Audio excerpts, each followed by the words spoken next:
تعالیٰ نے 25 برس انتظار کیا تھا. پہلے عذاب کا کوڑا پھر مارا ہماری پیٹھ پر. وَلَنُذِيقَنَّهُم مِّنَ الْعَذَابِ الْأَدْنَىٰ دُونَ الْعَذَابِ الْأَكْبَرِ. بڑے عذاب سے پہلے چھوٹا عذاب کا مزہ چکھائیں گے.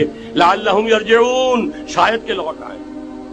وہ ہم سے 1000 میل کے فاصلے پر ہوا تھا, اگرچہ 93,000 ہمارا قریل جوان, جن میں غالباً 43,000 فوجی, اور یہ کہ تقریباً اتنی تعداد میں جو غیر فوجی تھے, وہ اس ہندو کے غلام بنے, قیدی بنے, جن پر 800 برس تک, کہیں 600 برس تک, کہیں 1000 برس تک حکومت کی تھی. اتنی بڑی شکست کا کلنک کا ٹیکا ہماری پیٹھ پر پڑا. پہلے عذاب کا کوڑا آ گیا تھا. 25 برس ہو گئے تھے قمری حساب سے, نوٹ کر لیجئے.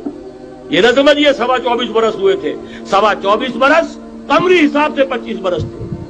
اور اب نوٹ کر لیجئے اگلے 25 برس کے پورے ہونے میں اگلے رمضان کی 27 تاریخ تک صرف مہلت ہے. نصف صدی پوری ہوا چاہتی. کوئی عجب نہیں اس عذاب الادنا کے بعد ہم جاگے نہیں, ہوش میں نہیں آئے. کوئی عجب نہیں کہ بڑے عذاب کا کوڑا ہماری پیٹھوں کو برس گیا. لیکن مجھے یہ یقین ہے, نوٹ کر لیجئے, اگر یہ دوسرا امکان ہو گیا, خدا نہ خواستہ اللہ کے عذاب کا کوڑا ہماری پیٹھ پر برسا, مجھے یقین ہے اللہ ہندوؤں کو مسلمان بننے کی توفیق دے گا. لیکن اسلام کا بول بالا اسی خطے سے ہو. تاریخ میں یہ ہو چکا ہے آیا فتنہ تاتار کے افسانے سے, پاسباں مل گئے کعبے کو صنم خانے سے. تاتاریوں کے ہاتھوں کروڑوں مسلمان قتل ہوئے, لیکن اسلام نے تاتاریوں کو فتح کر لیا. اور پھر اسلام کا مسلمانوں کا دوسرا دور عروج انہی تاتاریوں کی مختلف شاخوں کے تحت ہوا. وہ تاتاری ہی تو تھے, وہ سارے ہورس, ٹرکش ہورس, ترکان تیموری, ترکان صفوی, ترکان سلجوقی, ترکان عثمانی, وہی تو سٹاک تو وہی ہے آیا فتنہ تاتار کے افسانے سے, پاسباں مل گئے کعبے کو صنم خانے سے. اس لیے کہ حضور نے فرمایا مشرق سے ہوگا, جہاں سے فوجیں چلیں گی. تو کوئی عجب نہیں. بہرحال یہ 2 امکانات ہیں, لیکن اس کا فیصلہ تیرے ہاتھوں میں ہے, دل یا بدن. سیدھی بات.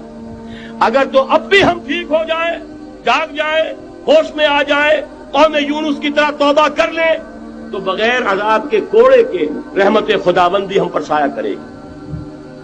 اگر ہم نہ جاگے تو وہ عذاب کا کوڑا آئے گا. یہ نہیں میں کہہ سکتا ان ادری قریب بعید ما توعدون, یہ میں نہیں کہہ سکتا, یقین کے ساتھ جانتا ہوں کہ آئے گا. لیکن یہ کہ اس کے بعد بھی یہی سے بول بالا ہوگا. اگر ہمارے ذریعے نہیں تو ان کے ذریعے سے جو ہمیں شکست دے کر پھر اسلام قبول کرتے ہیں.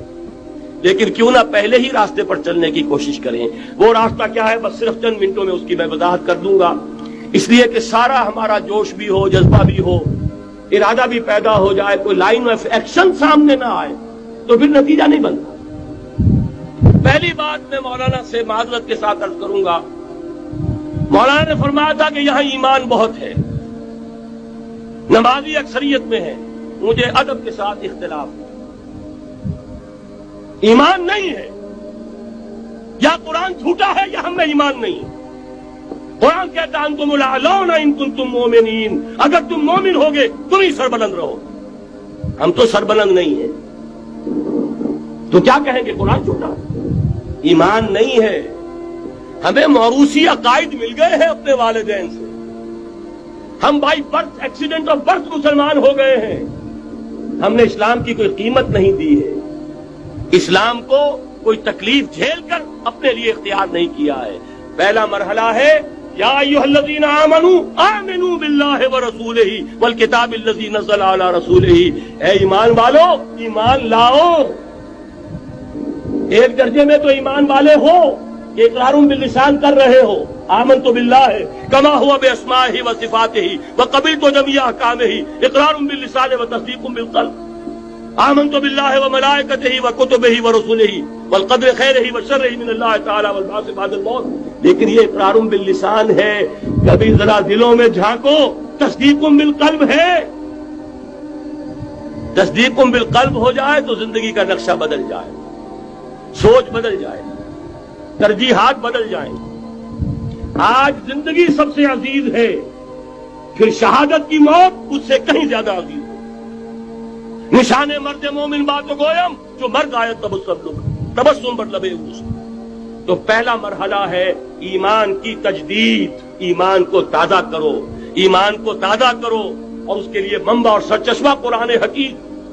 هو الذی ينزل علی عبدہ آیات بینات لیخرجکم من الظلمات الی النور۔ قرآن سے ہی لوگوں کو بلاؤ، تلاوت آیات کے ذریعے سے لوگوں کو کھینچو، یہ میگنیٹ ہے جو سلیم الفطرت لوگوں کو کھینچ لے گا، پھر اسی کے ذریعے سے تزکیہ کرو۔ یا ایھا الناس قد جاءتکم موعظۃ من ربکم وشفاء لما فی الصدور، تمہارے سینوں کے اندر جو روگ ہیں ان کا علاج بھی یہی قرآن، پھر اسی کی تعلیم دو۔ یتلو علیہم آیاتہ ویزکیہم ویعلمہم الکتاب والحکمہ